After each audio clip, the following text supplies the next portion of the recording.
help evolve the education systems in her country. And I do not know what is the context behind this, but I was instantly reminded of a particular scenario where there was a very strong conflict between two parties. And this took place quite some time ago, not in my personal life, but I was given a case study about this situation. So, a lawyer, or rather, someone was asked to facilitate a settlement between two opposing sides of a case. In fact, the case was a case of sexual, and she found out then and there, right? Why she was asked to come in, because the argument was so heated that no parties were able to keep their cool. So she was asked to go in. And she found out that on one hand, on one side of the room, was the parents of the sexually abused, and they represent not just themselves but a whole group of people who allegedly had their daughters sexually harassed by another man, a man who is on the other side of the room.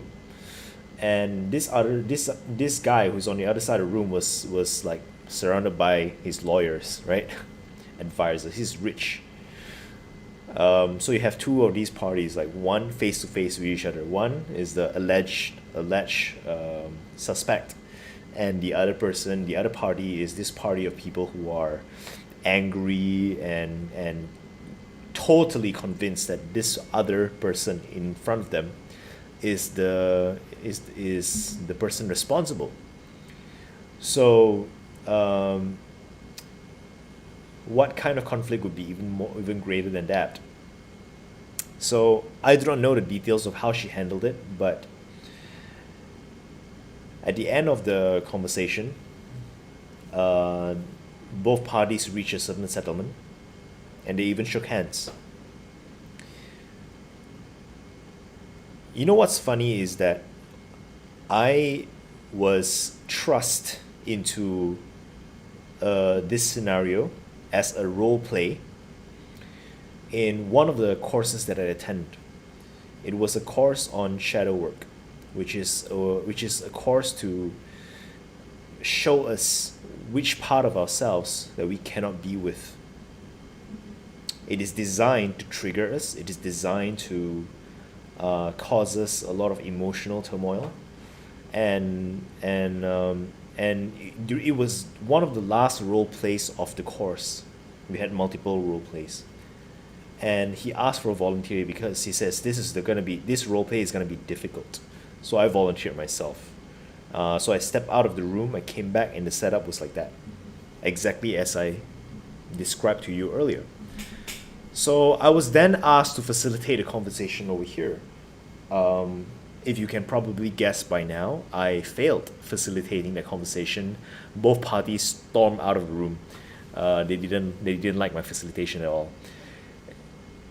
But during the debrief, the trainer of that course basically broke down how to facilitate any conflicts. Happen essentially when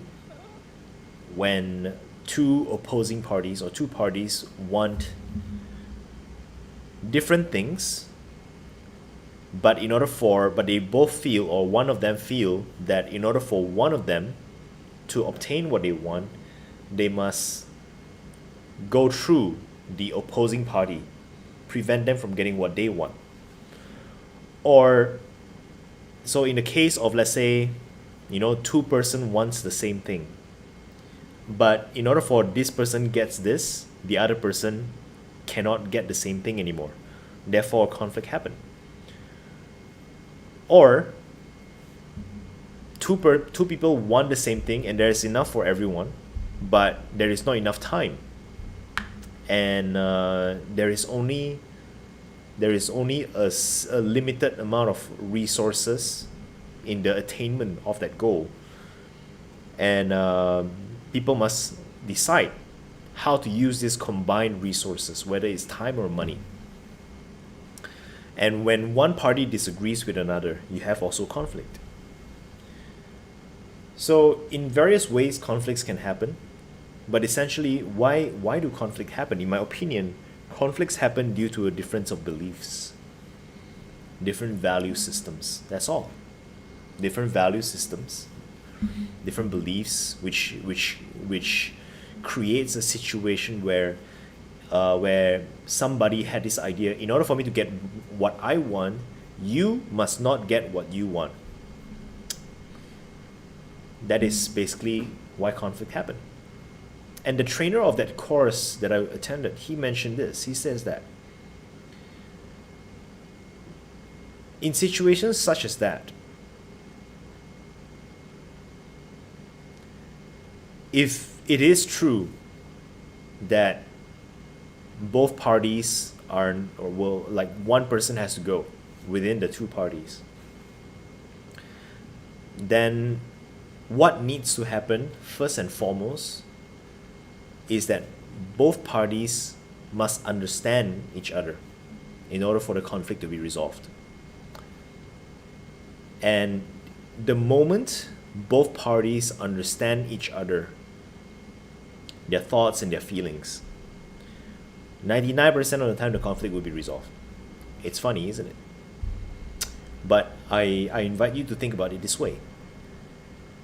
You see, when both parties want to make sure their requests or their intentions are known, when both parties seek to be understood, nobody is paying attention, and therefore nobody understands. So I want this way. No, you don't get it. I want it this way. I want it this way. I want it this way. And the other party does the same thing. It's like, no, you don't get it. I want it this way. It must happen this way. So nobody's really paying attention. And in that kind of situation, the kind of feeling that we can have is a feeling whereby there is no other way. Only my way. If I follow this other guy's way, there will be consequences, and I can't live with the consequences. So what to do? In that situation, because they have this belief system, so they constantly spend all of their energies and mental resources to defend their position. I think that this doesn't work. I think that what will work is if both parties really take the time to understand like deep within, what is the primary motivator behind something. I want to do it this way. Why must be this way? Okay, and then. So if we both try to understand each other, you'll find that the motivation behind here can be here, can be here, can be here, can be here. Eventually, at the very top, it meets. Okay, somewhere along this whole track, this whole journey, this is what we both want. The same thing. And we need to find what is the cause of it. What is the root of the motivation behind what we both want. And if we can figure that out, instantly most of the conflicts will be resolved. Because most conflicts at the end of the day is due not to the facts, but due to the inflexibility. It's the inflexibility of humanity that causes conflicts to persist. It is not the facts. The facts can be any way at all.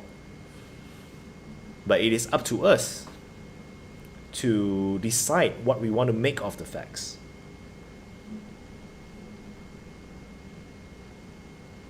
In the case of the suspect and the parents of the sexually harassed children or teenagers, the fact is that something has happened, and they are coming into a deadlock because the case can't be proven. But at the same time, these parents, they will not rest until who they believe to be the suspect have taken the fall. And this guy will not admit. So regardless of whatever the facts, certain facts are already known, right? Certain facts are already known. But there are also certain facts which is too difficult to prove. Then the only conclusion now is, what do you want? What does this party want right now?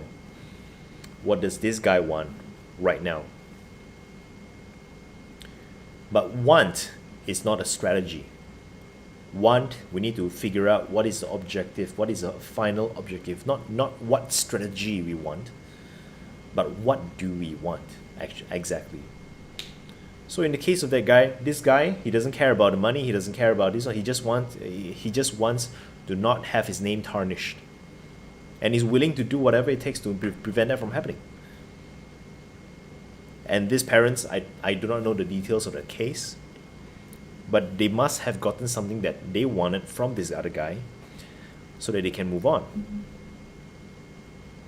So when you slowly pay attention and dissect and continue to dissect, we can both figure out something that I can give you and you can give me at the same time. The facts, whatever that is in the past, we can't change it anymore, but what do we want right now? And the first step in order to achieve this mutual understanding is the attempt and the willingness to understand each other. That's all. So whoever that asked this question, I'm not sure if that helps. Maybe you can, if that doesn't help us in a more detailed manner, and I will try to explain that next time as best as I can.